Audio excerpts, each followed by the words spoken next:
కేరళలోని వయనాడ్లో కొండచర్యలు విరిగిపడిన ఘటనలో ఇప్పటికే 200 మందికి పైగా మరణించారు. శిథిలాల్లో చిక్కుకున్న వారిని కాపాడడానికి ఎన్డీఆర్ఎఫ్ బృందాలు ప్రయత్నిస్తూనే ఉన్నాయి. మృతుల సంఖ్య మరింత పెరిగే అవకాశం కూడా ఉంది. మరి కేరళ జలప్రళయానికి కారణాలేంటి?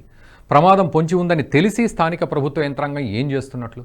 కొన్ని వందల కుటుంబాల్లో విషాదాన్ని నింపిన ఆ నిర్లక్ష్యాన్ని తెలుసుకునే ముందు ఈ వీడియోను లైక్ చేసి 10 మందికి షేర్ చేయండి.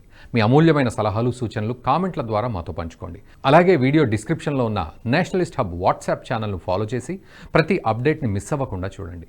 నేషనలిస్ట్ హబ్ ఛానల్ను సబ్స్క్రైబ్ చేసుకుని జాతీయవాద జర్నలిజాన్ని ప్రోత్సహించండి. వయనాడ్లో ఇటువంటి ప్రమాదాలు ఇదే మొదటిసారి కాదు. అక్కడ గతంలో చాలాసార్లు ప్రకృతి విపత్తులు సంభవించాయి. 1961 నుంచి 2016 మధ్య కాలంలో రాష్ట్రంలో కొండచర్యలు విరిగిపడి 295 మంది ప్రాణాలు కోల్పోయారు. 2018 నుంచి మరింత పెరిగింది. అయితే కేరళలోనే ఈ ప్రమాదాలు ఎందుకు ఎక్కువగా జరుగుతున్నాయి? అసలు కొండచర్యలు ఎందుకు విరిగిపడతాయి తెలుసుకుందాం. కేరళలో ప్రకృతి విపత్తులు ఎక్కువగా జరుగుతాయి. చరిత్ర చూసుకుంటే గతంలో ఎంతోమంది ఈ విపత్తుల్లో మరణించగా 2018 తర్వాత అవి మరింత ఎక్కువయ్యాయి. 2018లో కేరళ అత్యంత వినాశకరమైన వరదలు ఎదుర్కొంది. ఇందులో 480 మందికి పైగా మరణించారు. కేంద్ర ప్రభుత్వం కూడా దీన్ని తీవ్ర ప్రకృతి విపత్తుగా ప్రకటించేసింది. ఈ వరదల వల్ల 14,50,000 మంది సహాయక శిబిరాల్లో తలదాచుకోవడమే కాకుండా 55,000 హెక్టార్లకు పైగా పంట నష్టం సంభవించింది.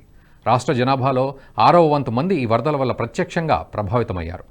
2019లో పుతుమలలో కొండచర్యలు విరిగిపడి 17 మంది మరణించారు. దీని తర్వాత 2021లో ఇడుక్కి కొట్టాయంలో కొండచర్యలు విరిగిపడి 35 మంది ప్రాణాలు కోల్పోయారు.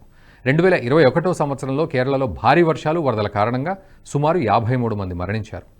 ఆగస్టు 2022లో కొండచర్యలు విరిగిపడటం, వరదల కారణంగా 18 మంది ప్రాణాలు కోల్పోయారు. ఇక 2015 నుంచి 22 మధ్య దేశంలో మొత్తం 3,782 సార్లు కొండచర్యలు విరిగిపడ్డాయి.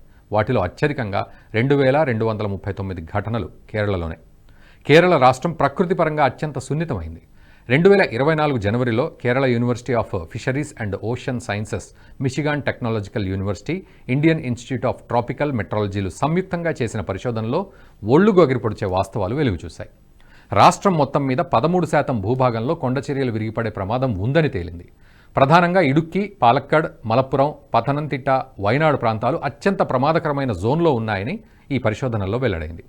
ఏఐ సాంకేతిక పరిజ్ఞానంతో రాష్ట్రంలో కొండచర్యలు విరిగిపడే ప్రమాదం ఉన్న ప్రాంతాల మ్యాప్ను సిద్ధం చేసింది కేరళ యూనివర్సిటీ ఆఫ్ ఫిషరీస్. తమ పరిశోధనలో భాగంగా 1990 నుంచి 2020 వరకు జరిగిన ప్రకృతి విపత్తులను పరిశీలించింది.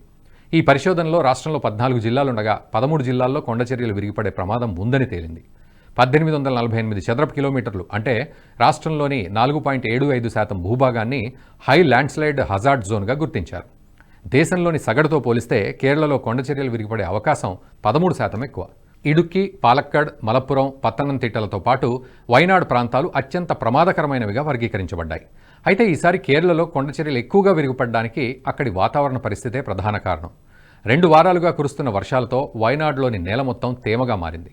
ఇదే సమయంలో వేడిగాలుల కారణంగా అరేబియా తీరంలో దట్టమైన మేఘాలు ఏర్పడ్డాయి. ఉరుములు, మెరుపులతో కూడిన ఈ మేఘాల కారణంగా వయనాడ్, కోజికోడ్, మలప్పురం, కన్నూర్లలో భారీ వర్షాలు కురిశాయి. నేలలోని తేమకు వేడిగాలులు, దానికి భారీ వర్షాలు తోడుగావడంతో మట్టి వదులుగా మారి కొండచర్యలు విరిగిపడ్డాయి. వీటికి తోడు గతంలో ప్రభుత్వాల నిర్లక్ష్యం కారణంగా భారీ ప్రాణనష్టం సంభవించింది. దానికి కొన్ని కారణాలున్నాయి. వాటిలో ఒకటి అటవీ నిర్మూలన. కొండ ప్రాంతాల్లో అభివృద్ధి పేరిట అటవీ సంపద నాశనం చేశారు. భారీగా చెట్లు నరికేశారు. కొండవాలు అస్థిరంగా మారిపోయింది. అంతేకాకుండా కొండ భూభాగంలో కోత కూడా ఈ ప్రమాదానికి కారణమైంది. 1-2 క్రమబద్ధీకరణ లేని నిర్మాణాలు, వయనాడ్లోని అనుమతులు లేని ప్రదేశాల్లో నిర్మాణ కార్యకలాపాలు ప్రమాదాన్ని తీవ్రం చేశాయి. చాలా నిర్మాణాలు సరైన ప్లానింగ్ లేకుండా ఇష్టారాజ్యంగా కట్టేశారు. వీటిల్లో చాలా వరకు చర్చిలు, మసీదులు కూడా ఉన్నాయి. మూడో కారణం అక్కడి స్థల ఆకృతి. పశ్చిమ కనుమల ప్రాంతంలో భూమి పూర్తి ఏటవాలుగా ఉంటుంది. దీంతో అది సహజంగానే కొండచర్యలు విరిగిపడడానికి ఆస్కారాన్ని ఇస్తుంది. అయితే ఈ ప్రమాద ఘంటికలను గాడ్గిల్ కమిషన్ ముందుగానే పసిగట్టింది. రాష్ట్రంలో అటవీ జీవావరణాన్ని, అంతరించిపోయే ముప్పును ఎదుర్కొంటున్న జీవజాతులకు నిలయమైన పశ్చిమ కనుమలను పర్యావరణ పరంగా అత్యంత సున్నితమైన 1-2 జోన్లుగా విభజించాలంటూ గాడ్గిల్ కమిషన్ 2011 ఆగస్టు 31న కేంద్రానికి నివేదిక ఇచ్చింది. పడమటి తీరాన గుజరాత్ నుంచి తమిళనాడు దాకా 6 రాష్ట్రాల పరిధిలో విస్తరించి ఉన్న పశ్చిమ కనుమల్లో దాదాపు 70% ప్రాంతంలో ఎలాంటి వాణిజ్య కార్యకలాపాలు, మైనింగ్, అభివృద్ధి పనులు, నిర్మాణాలకు అనుమతులు ఇవ్వకూడదని గాడ్గిల్ కమిషన్ తన నివేదికలో స్పష్టంగా పేర్కొంది. జోన్ 1లో మైనింగ్ అనుమతులు తగ్గించుకుంటూ 2016 నాటికి అక్కడ మైనింగ్ను పూర్తిగా నిషేధించాలని, 2 జోన్లలోనూ 2015 నాటికి ప్లాస్టిక్ సంచుల వాడకాన్ని, 2020 నాటికి అన్ని రకాల క్రిమి సంహారక పురుగుమందుల వినియోగాన్ని నిషేధించాలని సూచన చేసింది. తాజాగా ప్రమాదం జరిగిన ప్రాంతం గాడ్గిల్ కమిషన్ గుర్తించిన జోన్ 1లో ఉంది. ఇక జోన్ 2లో మాత్రం మైనింగ్ కార్యకలాపాలు అత్యంత కఠినమైన ఆంక్షలతో కొనసాగించవచ్చని, ఎప్పటికప్పుడు మైనింగ్పై సోషల్ ఆడిట్ నిర్వహించాలంది. 2 జోన్లలోనూ కొత్తగా ఎలాంటి డ్యాములు, రైల్వే లైన్లు, పెద్ద పెద్ద రహదారులు నిర్మించొద్దని, అటవీ భూమిని అటవీయేతర అవసరాలకు మళ్లించడంపైన నిషేధం విధించాలని, పశ్చిమ కనుమల్లో 75% ప్రాంతాన్ని పర్యావరణపరంగా అత్యంత సున్నితమైన ప్రాంతంగా ప్రకటించాలని, అక్కడ ఏ ప్రాజెక్టుకు కేంద్ర రాష్ట్ర ప్రభుత్వాలు పర్యావరణ అనుమతులు ఇవ్వరాదని సూచనలు చేసింది.